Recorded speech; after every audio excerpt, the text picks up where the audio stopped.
M-Pulse's vision has always been to drive modernization across your digital marketing, crisis management, and enterprise software needs. It is with that vision that we are incredibly proud to announce that we have come together with our fantastic ad buy partners to offer a special July promotion. From now through July 14th, any client buying a prepaid ad credit of $10,000 up until $200,000 will receive a 75% bonus. This prepaid ad spend can be used for a period of 5 years across all major platforms such as Facebook, Instagram, Snapchat, TikTok, and LinkedIn. Contact us and allow us to strengthen your brand's pulse today for the ever-evolving markets of tomorrow.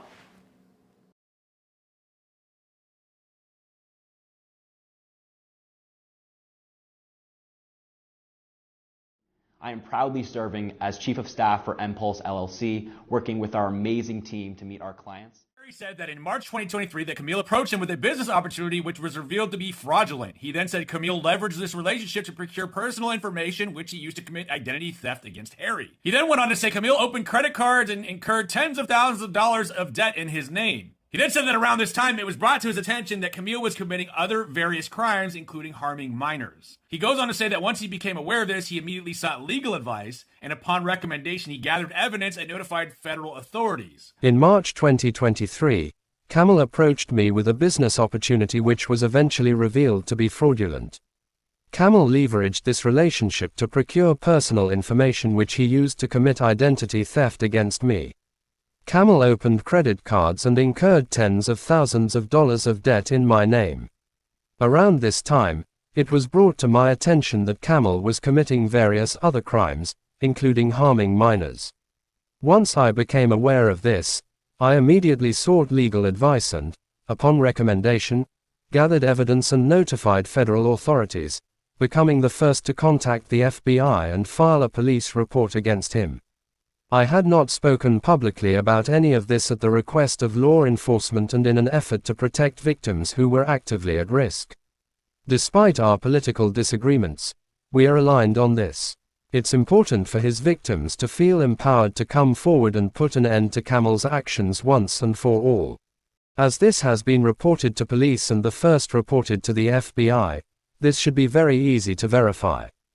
Hey y'all, I'm gonna need your help making sure J Sisson gets this video. And bro, please know this video has nothing to do with politics. This isn't Democrats and Republicans or liberals and conservatives. This is both a plea to you as well as a warning. You need to get out in front of this. And no, Harry, I'm not talking about the Snapchats with girls. Like, Harry, you have to understand, we have the receipts, and we're getting hundreds more of them every single day.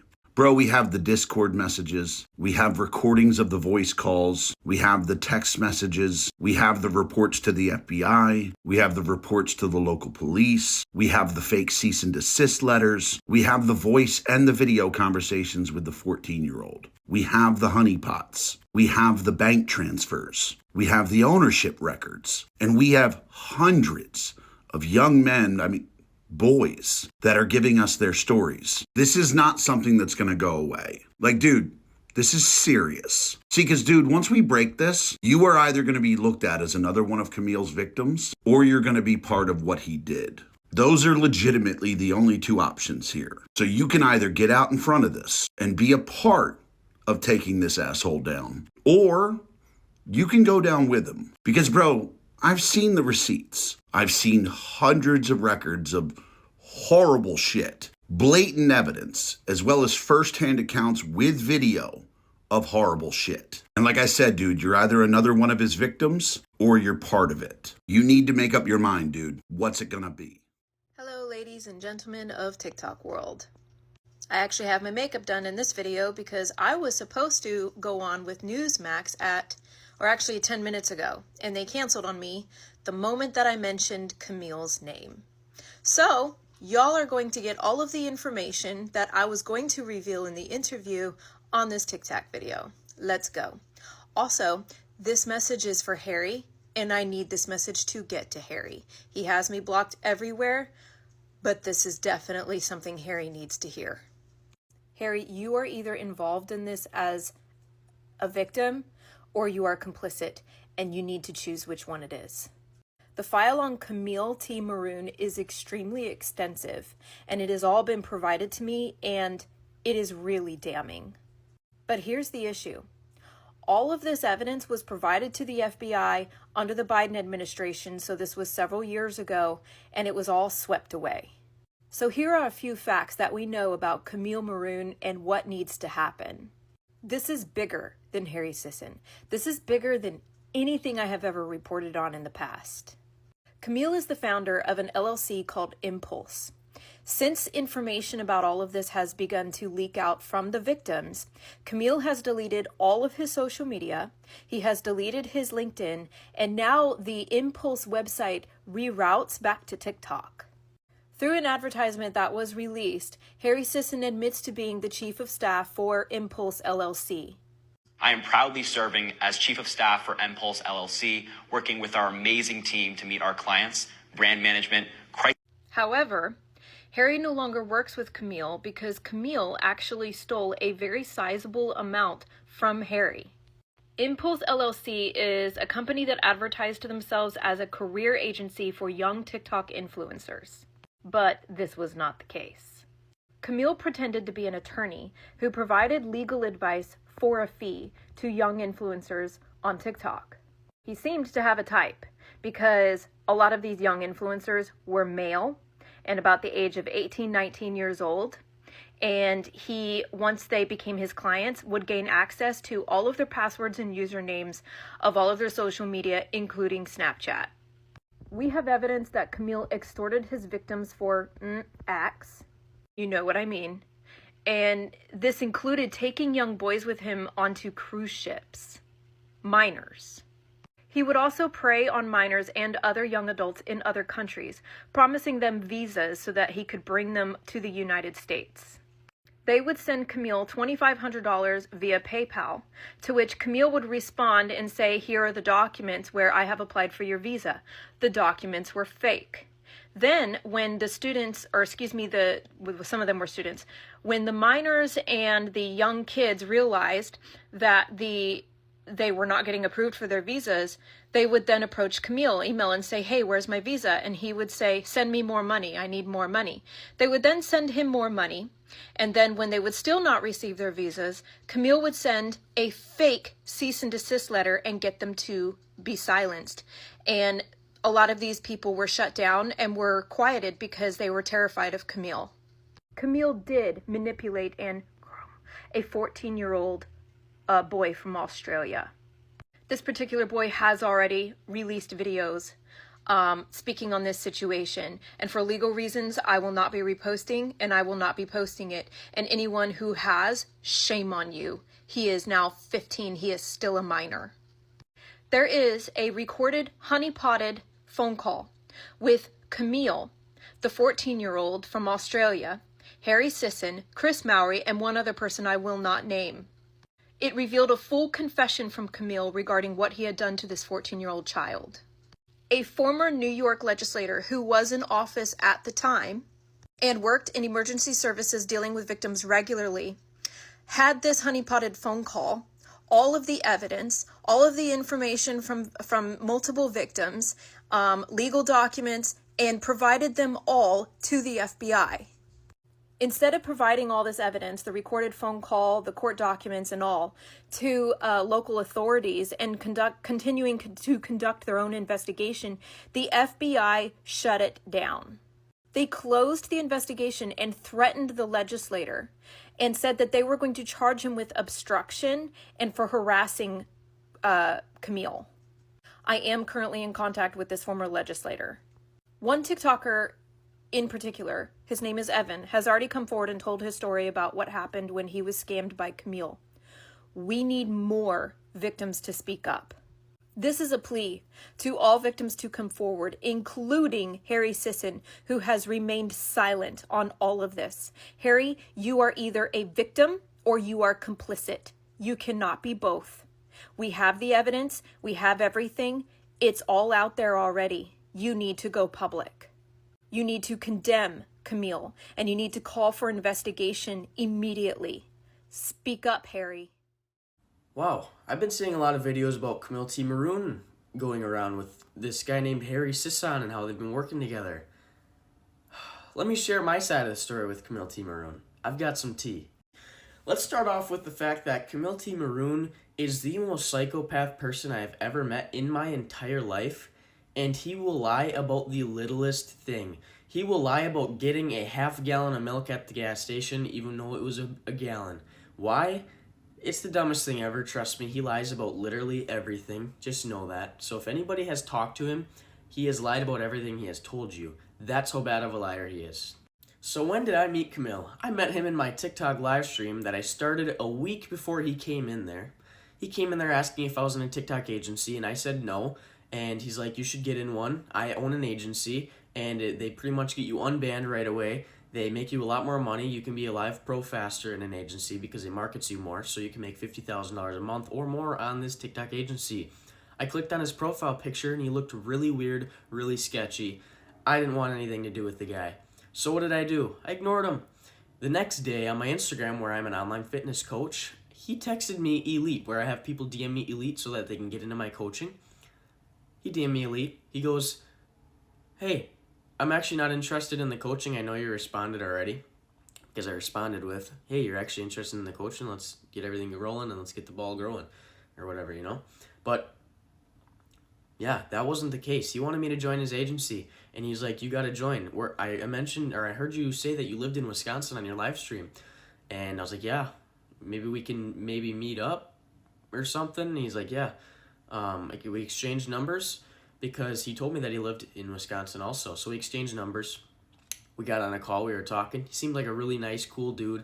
Very well-spoken. Little did I know that was part of his two faces, part of his two sides of mentality. Yeah, we spoke. And I went to go to this coffee shop about a week later after, talking on the phone, saying that we should meet up. That was a bad idea. He, not like, I didn't realize this was a bad idea until later on, like months later, because I realized what he was doing and what was going on. So the reason I went to this coffee shop was to join the agency and meet him in person, because that's what I wanted to do. I really wanted to talk face to face. I got there. He was very nervous and shaky and super awkward, like didn't know what to say. He was frozen. And I was like, wow, this guy's pretty fucking weird. But he got normal. He after like 5 minutes of us trying to engage conversation, he was normal. He made me to join his agency, sign this NDA contract that I didn't know wasn't for the agency. He told me it was for the agency to join it, and I had to sign it before I went in. I didn't know that, and I didn't read it because I was just like, whatever. It's a lot to read, man. I'll just sign it. But I was like, should I wait till someone confirms and reads it before I sign it? He's like, no, just sign it right now. And I was like, oh, okay. Signed it. Then he asked, after I signed that contract, for all of my social medias, passwords, my social security number, for when he makes a percentage from the money that I make from these TikTok gifts from live streaming, that he'll send over a percentage of what I make that he makes from me over to my bank account. So he wanted my social security number for that. I didn't know that. That's not even a thing, because I never really got into that banking stuff, or I never really sent transfers or whatever. So I was just like, okay, that kind of makes sense. Social security number to send money to my bank straight from you. Okay. Did that. I'm young. I'm dumb. Yes, I understand. That was a horrible idea. Also, especially not knowing who this man was before, So let's get on to the part where, while I was at this coffee shop, he said that if I reached a certain amount of diamonds this month, which I would be the first person in the world if I ever did it, TikTok would invite me down to headquarters for a week, go to California, Beverly Hills Hotel for a week, 2 bedrooms. It would be awesome. TikTok would pay for everything. I was like, oh, awesome. So what did I do? I worked my ass off to go to this TikTok headquarters, and I made it. I got this diamond count, but he's a liar, and I wasn't the first person in the world to do it, and actually a lot of people can do it. So he was just trying to hype me up to make me do this so he makes more money off of it, because he gets a percentage of what I make. Anyways, before we went on this trip, he told me to invest money in this investment that made him a hundreds of millions of millionaire.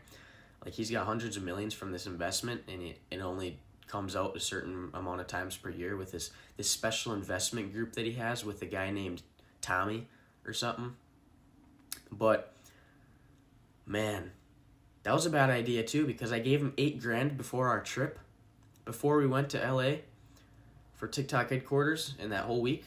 I gave him $8,000 to invest in this investment that he said was supposed to go up 7,000% or so percent. Horrible idea. Also, literally right before we left, he's like, dude, you should invest. I had to send that $8,000 or $7,000 or $8,000 wire transfer before that trip. And then he told me to bring $2,000 extra cash to invest into this thing, because he said it's a great opportunity, and he thinks the percentages are going to go even higher than what he said when I invested the $7,000 or $8,000. So I was like, oh, this could be a really, really good opportunity. This is how you made a lot of your money? I'm going to definitely invest into this. And I was like, what do I have to sign? Do I have to sign anything? Is there anything going on with this? He's like, no, dude, I got it all covered for you. This is really easy. I got all the connections. I'm going to make it really easy for you. You just get the money when I take it out. I was like, wow, that's awesome. This is awesome. Holy, might become a millionaire off this investment or whatever. Make hundreds of thousands off this investment. Blah, blah, blah. Whatever. That's besides the point. He told me I would get a confirmation in the mail from these investments about a month later, by the way, which I never got. 5 months later, 4 times we went over this. He's like, yeah, you'll get it actually. I'll resend it. You got your email? I'll send it to your email then. Never got it. 4 times. Yeah, that's when I knew he was lying about this whole investment thing. But that's not where it stops. This is not even close to where it stops here. I've got so much. There's going to be a part 2 to this. So where were we? He told me that this investment was supposed to go so-and-so up amount, so I invested $2,000 extra cash. So when we got to LA, by the way, I mentioned before that TikTok said there was 2 beds, so it wouldn't be weird. There was only 1 bed. And when we got there to check in our hotel, I saw that there was only 1 bed. I was like, why is there only 1 bed? He's like, they must have messed up. TikTok must have messed up. I don't know. And I was like, okay, well, I'm going to go sleep on the couch then. And he's like, no, don't sleep on the couch. You're sleeping with me. You know, do you not trust me? Evan, you wouldn't even be here in this situation in California if it wasn't for me giving you these opportunities. I was like, no, I'm not sleeping in the same bed as you. I'm sleeping in the living room on the fucking couch. Can tell you that much. You're weird looking too. I don't want to fucking go by you and ugh. That's kind of what I was thinking in my head too. Yeah, he got cranky at me for saying I'm going to go sleep on the couch in the living room because of trust issues. Boy, oh boy. Later did I realize my trust issues were right on the money. So he goes to invest this $2,000 cash after the first night of being in LA. He seemed fine, seemed normal. You know, we had a laugh, whatever. He invested this money that I gave to him, $2,000 extra cash, to go to the bank to put in this investment. He calls me while he's there. I didn't even know if he did he even actually go there. I have no idea. Still to this day, I don't know. Man, he calls me. Hey, you're $187 short. I'm like, no, Camille, there's no way I'm $187 short, because I can tell you this much. I had no uneven numbers in there. It was hundreds and 20s. How can I be $3 short? No, I couldn't have been. So I kind of knew he was lying there too. And I was catching on to these red flags. The whole 1 bed thing, now it's $187, telling me to invest before this trip. So part 2 here. Anyways, this Diddy Jr., Camille T. Maroon here, he had me invest in these LLCs for 2 brand deals that he said were really amazing. And I was like, okay, should I invest in these it was a Gymshark and GNC brand deal that he said I was getting, which was fake, by the way. And he told me that I needed 2 LLCs to be created, and it costs $1,400 for both of them to be made. And I believed him. I was like, because I'm a fitness influencer, I'm young, I want to be in sponsorships and brand deals with these awesome big companies, you know?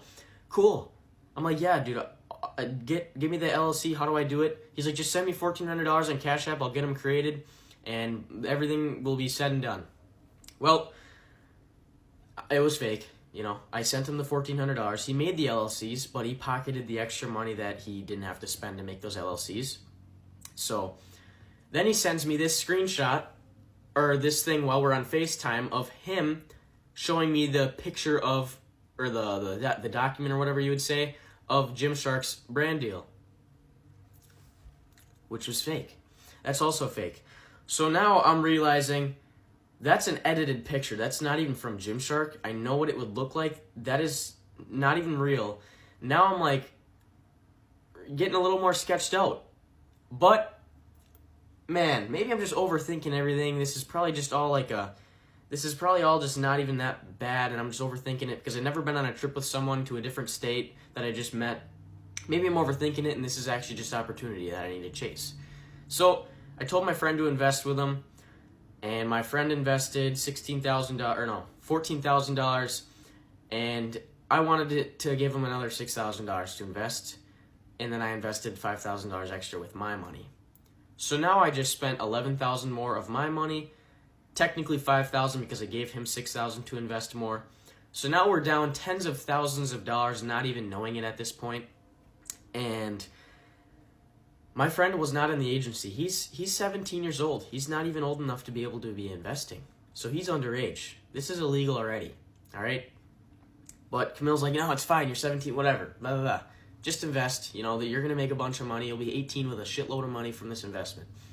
I was like, okay, yeah, good for both of us. This is my friend, my buddy. I want to see him make it.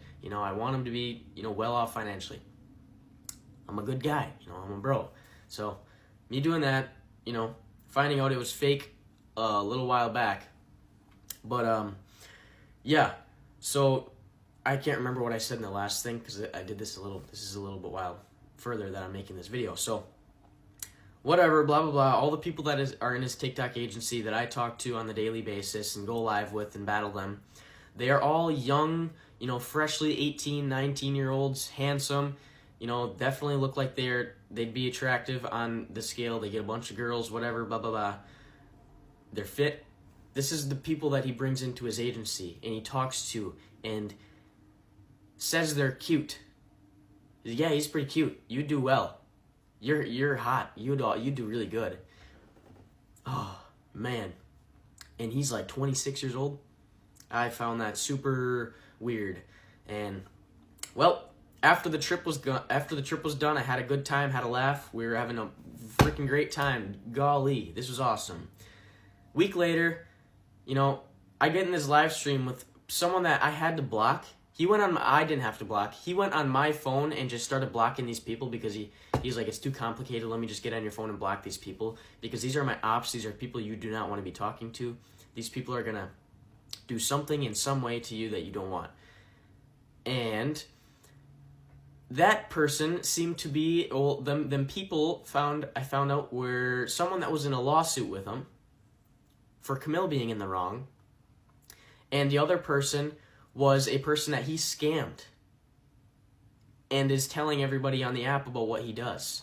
So he had me block them before I could get to know about what he actually is onto. He's not actually trying to be my friend. He just wants to scam me for money and take me on this trip to maybe even get with me. As scary as it sounds, he wanted to do something with me because he bought the one bed and I did not want to sleep on it with him. He got all cranky with me. Whatever, blah, blah, blah. Yeah, so this story goes on. I call him. I'm like, hey, Camille, I need my money back. I don't have enough. I'm lying. I don't have enough money for food right now. I'm in a terrible situation. You know how my life is right now. I'm sleeping on a floor. I just had to move out. Everything's not going well in my favor right now. I just need my money back as soon as possible. And he's like, yes, cash out me $500 and I'll get it out for you. Cash out him $500. Said I would get my money a week later. I gave him my banking information, said it wasn't right. Must have been something wrong with the banking information. I rechecked it, it wasn't wrong. So he made me send my other banking information. Sent him that. He's just like, no man, I don't know what's going on. It's just not going through. I don't know why you're not getting your money back. And I was like, really? So you're telling me that Gymshark and GNC haven't responded in multiple days now for this brand deal that they wanted me for, and I'm not getting any confirmations on the investments that I've sent to you, and I'm not getting my money back, and I've been getting told by people that I am not supposed to be talking to you because you're a horrible person. And he's like, blows up at me. He freaking blew up at me. He's texting me, telling me that he's suing me for 180 grand, 9 accounts of something about I broke the rules in the NDA contract I signed at the coffee shop that I never read, saying that I broke 9 accounts and it's $20,000 each account. So I'm now down 180 grand, I'm thinking. And keep in mind, this NDA signed was not done in good faith, so it was never a real thing. He only did that to leverage on me, make me think that I couldn't say anything or do anything or tell anybody about this because of the NDA contract. And I was like, Camille, I'm in the worst situation right now. I had to call him. I was literally crying because I was like, my life is a fucking pile of shit right now, and you're really gonna do this to me right now, saying all of this stuff. You're making my life so much worse. I hung up on him. I was pissed. Fucking so pissed and crying. Then I ignored him. He was texting me, raging, whatever, blah, blah, blah. Next day, his agency got taken down. His TikTok agency that I was still in. TikTok agency got taken down. The reason it got taken down is because some higher-ups found out that he was scamming multiple people, fresh 18-year-olds that don't have enough money to pursue legal action against him because he took all their money, and just pocketing it, using it to go on more trips with other fresh 18-year-olds and hopefully trying to be able to get with them with, being in the one bed, taking advantage of him with the weird guy that he is. Freaking Diddy Jr. over here. It's unreal. Oh, man, it's sickening to be even talking about this. I don't know how I got into this, wrapped up in the situation, and got my friend. I feel like a piece of shit. My friend's not going to get his money back. He's still trying to get his money back to this day, and he's not even 18 yet, so still illegal. I don't know how I got wrapped up in this situation. At this point, I'm just like, holy shit, I'm just going to do a bunch more research, find out as much people that got scammed. His agency got taken down, right, like I was saying before. Sends me a picture of a gun to his head on Snapchat. A gun to his head. And I'm like, Camille, you don't got to do this, man. I know everything going on right now is just not good. We got a bunch of shit going on. I think it's all, you know what? What's going on? He's like, my agency got taken down. I'm like, it's probably because you're fucking scamming people on the app. And I don't know how to explain this, but I was like in such mixed emotion. I was like, what is my life right now? My friend's losing tens of thousands of dollars. I'm losing tens of thousands of dollars. And my friend especially does not have enough money to be able to recover from that. I'm financially okay. He is not. So I feel like the biggest piece of shit in the fucking world. Like, actually. Feel horrible. And I did my research, found out that, he was doing more stuff. He did stuff with an autistic 14-year-old, getting pictures from him, sending pictures or something. This is not a confirmed fact. This is something that I heard, so I don't know if it's completely true. I also did Spicy. I did the Spicy, still do it. And he logged into my accounts on my Spicy so he could see all my pictures and stuff that I was, doing for the Spicy page. And it's essentially like this guy is a lunatic, insane, stealing money from young kids and trying to get with them on trips. Oh, I'm telling my story. How I got groomed by this sick man named Camille Maroon. I currently told him I'm making this video, and he's like threatening legal action against me. He's saying that I'm getting sued, and he's like sending me all these notices, and I'll show you them now. Pause to read, by the way. So there's this one, pause to read as well if you need to.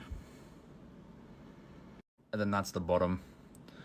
Because I'm making this video, and here's his response as well to me when I replied to it. My face is like this because I'm covering up my address at the bottom because he posted my address. But yeah, that's that. And this is him, by the way. Yeah. So anyway, more of the story. So this man would send me money to basically get me to be friends with him or coerce me to be friends with him. He would send me 200, 300, 500 bucks, literally just send me heaps of money, and I've got more proof of that now.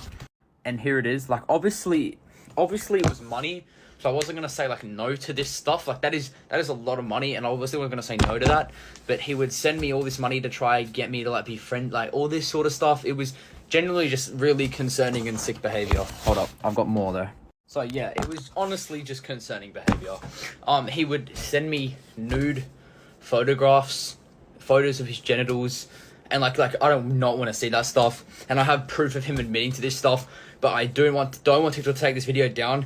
So like if you guys want to see a part 2, if this gets like some interaction, I'll post like the screen recordings. He also owns a company named M-Pulse LLC, where he claims he works with clients like Emma Watson and like Noah Schnapp, and like just like pretty mainstream celebrities. He claims that, you know, his ex-girlfriend was Barack Obama's daughter. This guy is a genuine, absolute sick man, and I'm trying to bring awareness to the situation that if anyone out there who's like dealt with this man, Camille, or his company M-Pulse LLC, like it's genuinely, honestly disgusting what this man does. And if anyone out there has dealt with like similar stuff, spread your story, go and spread it, because like this man needs to be held accountable for his actions.